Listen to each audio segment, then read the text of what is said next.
नमस्कार, पहला प्रणाम। कैसे हैं आप? आई होप कि आप स्वस्थ और मस्त होंगे और लखपत पहाड़िया पहाड़िया भी यहाँ पर स्वस्थ और मस्त है। यादें कुछ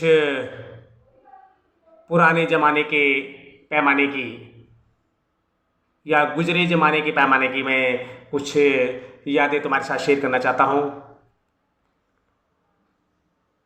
मैं ये बातें इसलिए भी आप लोगों को शेयर करता हूँ कि शायद आप मेरी वीडियो देखें या न देखें, लेकिन कम से कम काफ़ी अरसे के बाद जब मुझे वो यादें आएंगी तो शायद मैं उन यादों को भूल चुका हूँगा। इसलिए इस वीडियो के माध्यम से मैं अपनी यादें खुद देख लिया करूँगा कि मेरे साथ ऐसा भी हुआ था।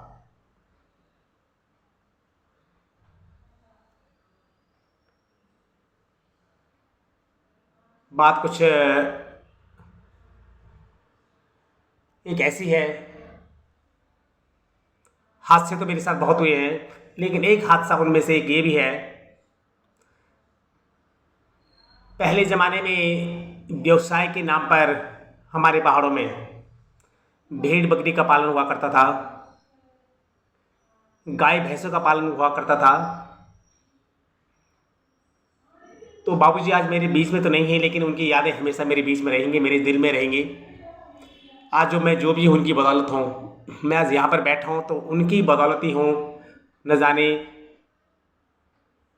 कहाँ होता।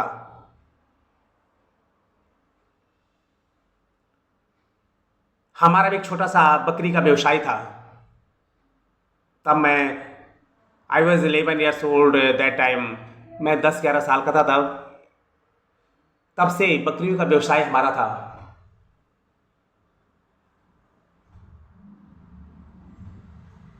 तो मुझे भली भांति याद है कि उन बकरियों को हम गद्दी के नाम से उन बकरियों को जानते थे। तो मेरे पास 10 बकरियां थी और उनमें से 4 बच्चे थे उनके। तो उस जमाने में क्या होता था कि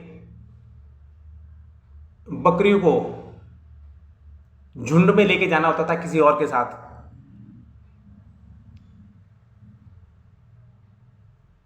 लेकिन कोई और अपने झुंड में हमारी बकरियां या हम किसी और की बकरी को झुंड में अपने झुंड में मिलाने से कतराते थे। तो मुझे भी वैसे ही बस किसी के साथ अपनी बकरियां शेयर नहीं करना चाहता था मैं कि अपनी बकरी को मैं उनके साथ ले जाऊं।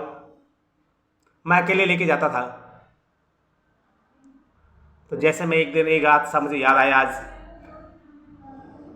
कि मैं बकरियों के साथ जंगल में गया हुआ था। तो जो छोटी छोटी मेरी 4 बकरियां, 4 बकरियों के बच्चे थे, उनमें से एक बच्चा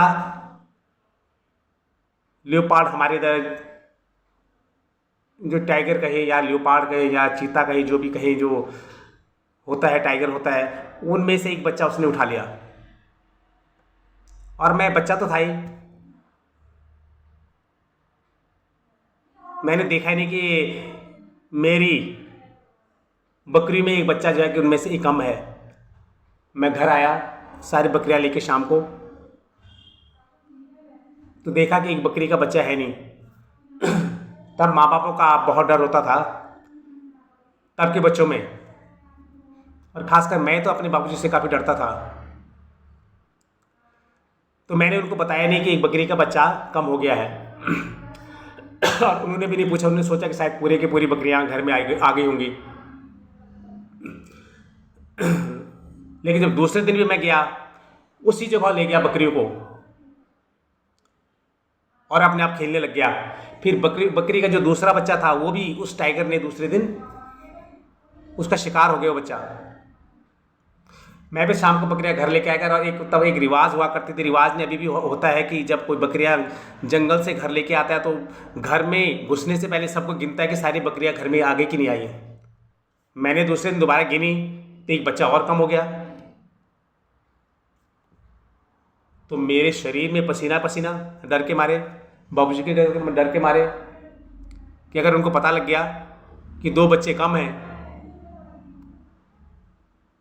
तो वो तो मेरी जान ले लेंगे। अचानक बाबूजी ने कमरे उसके बकरियों का जो रूम होता है, उसमें अंदर गए और उन्होंने बकरियां गिननी शुरू कर दी। उनमें दो बच्चे कम। उन्होंने मुझे दूर से बुलाया कि इधर आ, दो बच्चे कहाँ गए बकरी के, और तूने मुझे बताया नहीं। उन्होंने वहीं से कुल्हाड़ी होती है और मेरे पीछे भागे, कहते मैं तुझे आज जान से मार दूंगा।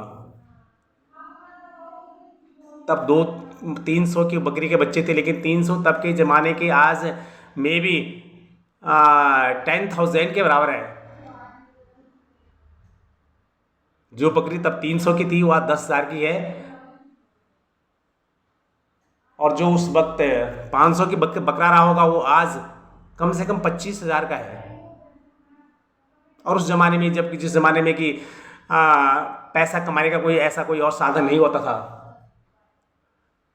तो वो मेरे पीछे भाग गए और मैं आगे को मेरे पीछे पीछे। साथ में ही मेरी बुआ रहती थी गांव में, मैं उनके घर चला गया और वहीं से सुबह मैंने स्कूल जाना था, वहीं से सुबह मैं स्कूल गया, फिर घर बुआ के घर, फिर बुआ के घर से स्कूल, स्कूल के घर से बुआ के घर। फिर बाबूजी मुझे वहीं लेने आए। फिर मेरी बुआ जी ने मुझे बचाया कि नहीं, बकरियां तो बहुत आ जाएंगी, वो जोड़ने वाली चीज़ है, दोबारा जुड़ जाएगी, लेकिन अगर मेरे भतीजे को कुछ हो गया तो दूसरा भतीजा कहाँ से आएगा? ज़रा सोचिए। बाबूजी कहने लगे कि मुझे इस बात का अफसोस नहीं है कि तुमने दोनों बच्चे इसकी वजह से टाइगर का के शिकार हो गए, कि इसने मुझे क्यों नहीं बताया? अगर मैं गिनता नहीं तो इसको तो, ये तो मुझे बताता नहीं, ये तो रोज ही कम करके ले आता है जंगल से। मैं काफ़ी डर गया, काफ़ी डरा हुआ था, तो रोते रोते फिर घर वापस आ गया। दूसरे दिन से पापा ने क्या किया, मुझे और मम्मी को बकरियों के साथ भेजना शुरू कर दिया। आज मम्मी मेरी ज़िंदा है, और मम्मी को वो दिन भली भांति भी याद है। आज ये सी इज़ 80 years old, लेकिन उन्हें वो पुरानी बातें, आज से 40 साल पुरानी बातें अभी भी याद हैं। ना तो उन्होंने कभी कोई बादाम खाया है, ना कोई काजू किशमिश खाया है। कहते हैं कि बादाम से याददाश्त बढ़ती है, ये बिल्कुल सब बातें झूठी हैं।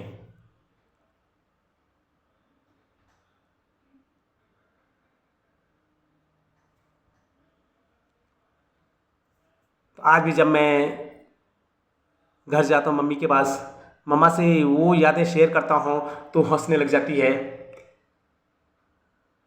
कि वो भी क्या दिन थे, कहाँ चले गए वो यादें, कहाँ चले गए वो दिन, ना लौट आएंगे वो दिन दोबारा। बस अगर याद है तो सिर्फ वो बाबूजी की वो यादें, माँ का हो प्यार, घर गृहस्थी की वो यादें, जो कि हम उस गृहस्थी से ऐसे जुड़े हुए थे कि हमने सोचा नहीं था, कि हम सोचते थे कि बस यही ज़िंदगी है,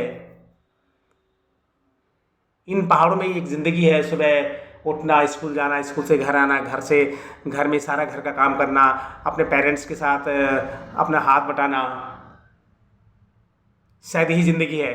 लेकिन इस शहर में आकर पता चला कि ज़िंदगी तो कुछ और ही है।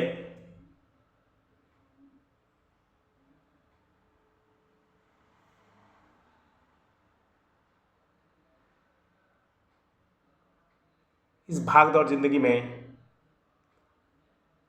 हम अपनों को भी खो गए हैं, हमने अपनों को खो दिया है। उनसे मिलने का, उनसे बात करने का समय तक हमसे इस भाग दौड़ ज़िंदगी ने छीन लिया है। न चाहते हुए भी हम कभी कभी वो काम कर लेते हैं जो कि सारी उम्र हमें पछताना पड़ता है।